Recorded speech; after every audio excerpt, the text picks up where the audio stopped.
Welcome back to Black Girl Meets Pop Culture. I'm your host Zoe, and today we'll be discussing John Walker, the perfect soldier.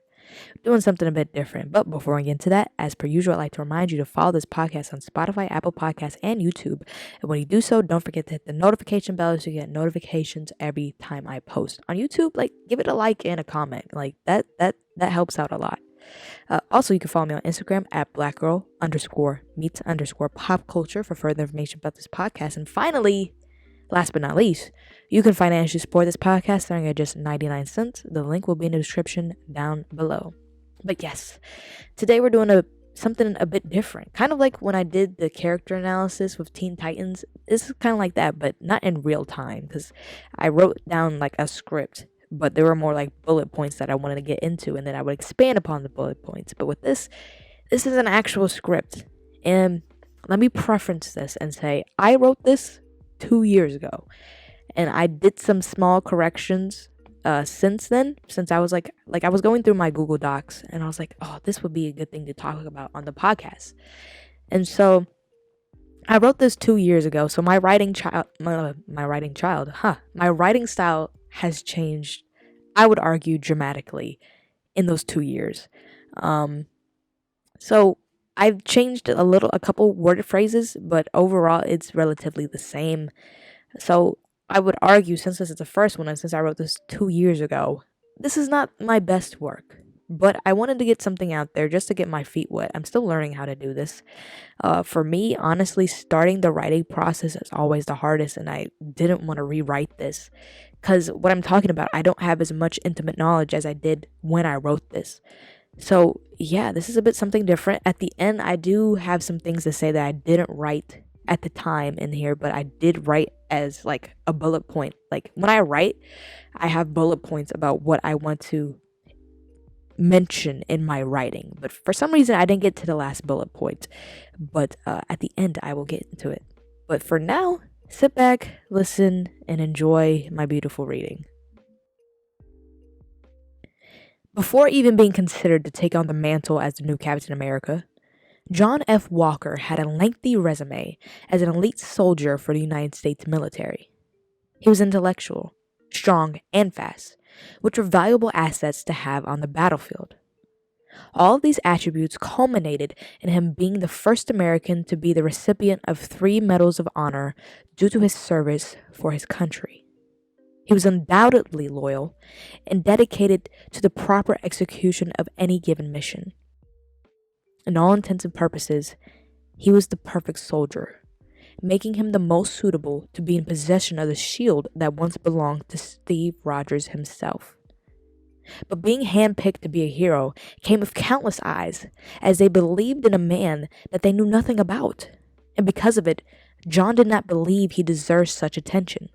His insecurities began to ring true before his first interview as the world's new star-spangled hero, as he anxiously waited in the confines of his high school locker room. Every moment he is recognized for the things he has done for the military as a soldier, he shrugs it off, not believing it to mean as much as others. It may seem odd, but it is because he is not truly proud of what he has done during his time as a soldier. No one knew who he was and what he was capable of doing. No one but Lamar, his partner, his best friend. Because of his insecurities, he constantly seeks validation and encouragement. Whenever he's unsure of his actions and beliefs, he confides in someone, hoping for the justification he desperately seeks.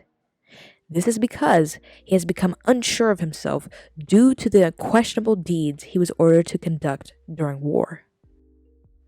Very much like the one before him, John wants and desires to do what is right. The question is if he is actually doing what is in fact that. The blurred lines of right and wrong become more prevalent with his relationship with the Falcon, Sam Wilson, and the Winter Soldier, Bucky Barnes, both former partners of Steve.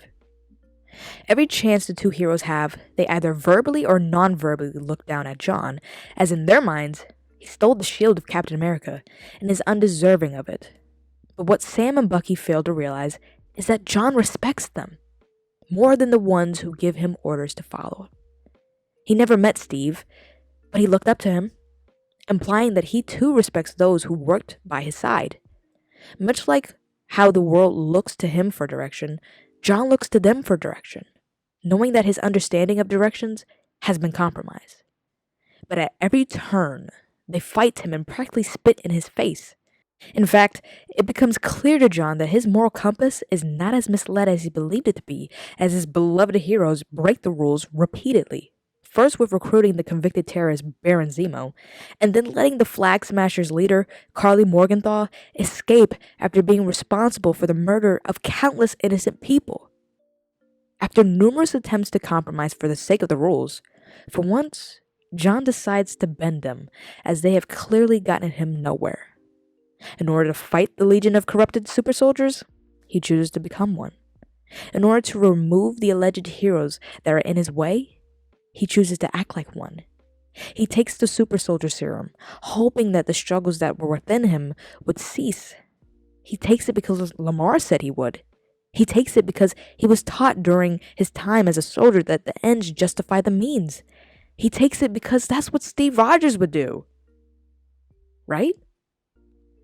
But as mentioned in the show, the serum makes you more of what you are. And what John is, down to his core, is a soldier. A perfect soldier. When Lamar dies, the piece of John Walker that would introduce himself as John Walker before acknowledging he was Captain America died with him. His humble attributes subsided within himself as he was now determined to execute the mission. And the mission was the person who was responsible for the death of that side of John. The side that knew him for the person who he truly was, not the one he tried to be. When John kills one of the members of the Flag Smashers, he is numb and emotionless. He stares at the cameras focused on him, unwilling to look at the shield that was now covered in a beheaded man's blood. At that point, his career was over. His peace of mind had been tampered. The only thing he could rely on going forward, the only thing he had left, was his identity as Captain America, and he was clearly willing to kill for it. When John came back to America, salt was relentlessly poured into his wound as he was defamed and shamed for what he had been told to do for years, finishing the mission at all costs. He was embarrassed because of it, and as a result, he let his rage and frustration get the better of him. Surely there were moments during his time a part of the military he wished to talk back. He wished to scream at his supervisors, to tell them that they were wrong until the anger within him settled. But surely he did not. He knew better. But in his moment of embarrassment, he could care less. He spoke the truth. The truth that he was a victim. The truth of how he was wrongfully exploited, and how even after everything, all he did was what he was told. All he ever did was what he was told, because that is all he ever knew. It is no surprise that he accepted the offer that Val gave him so quickly, because through it, he would be able to focus on what he wanted to do, which was make people safe. But from behind the scenes and away from the hypocrites, he was no longer required to operate as a mindless soldier, no, but instead as an agent that was willing to take the risks that were needed in order to maintain peace. To cap it all off, the last thing I want to mention, and this is unscripted, is how the story with John, it ends how it started. What do I mean by that? Well, in the beginning, as I mentioned, we see him getting dressed to become Captain America, to don this new mantle, this new identity. And at the end, we see something very similar, where he's fussing, or his wife is mad at him, or him and Val are like, his wife and Val are like, what is taking him so long? And like in the beginning, he's now donning a new identity, which shows the full circledness of John's journey, and how, yes, it's not the end, it's merely the beginning, but it's something so eloquently beautiful in the writing that you don't necessarily notice if you don't take a step back and think of John's journey as John Walker, and as being Captain America and now being the US agent. But hey, that's all I have for you guys today. If you enjoyed this episode, which I'm sure you did, share with someone you think would like it, even someone you think won't like it. And I'll be back next week on Wednesday to talk about Avatar: The Last Airbender. The last 2 episodes, questionably, maybe the second last episode, maybe both episodes. We'll see. And then on Friday, the following Friday, I will be talking about Loki Season 2, Episode 2. But until then, peace.